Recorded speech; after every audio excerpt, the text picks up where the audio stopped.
আজকে আমরা বলবো এফএনএসি কি, কেন করা হয়, কিভাবে করা হয়, এফএনএসি করে কি কি জানতে পারি। ১. এফএনএসি কি? এফএনএসি মানে fine needle aspiration cytology.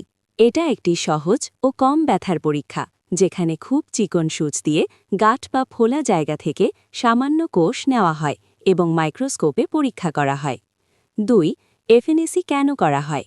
FNAC করা হয় জানতে যে কোনো গাঁট বা ফোলা জায়গা বিপজ্জনক কিনা, যেমন গাঁটটা ক্যান্সার না নরমাল, ইনফেকশন আছে কিনা, টিবি আছে কিনা, সিস্ট বা ফোড়া বা প্রদাহ কিনা।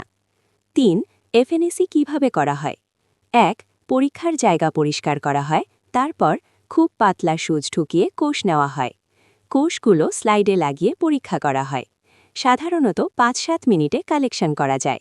সেলাই লাগে না, ভর্তি হওয়ার দরকার নেই। ব্যাখ্যা খুবই কম। ৪.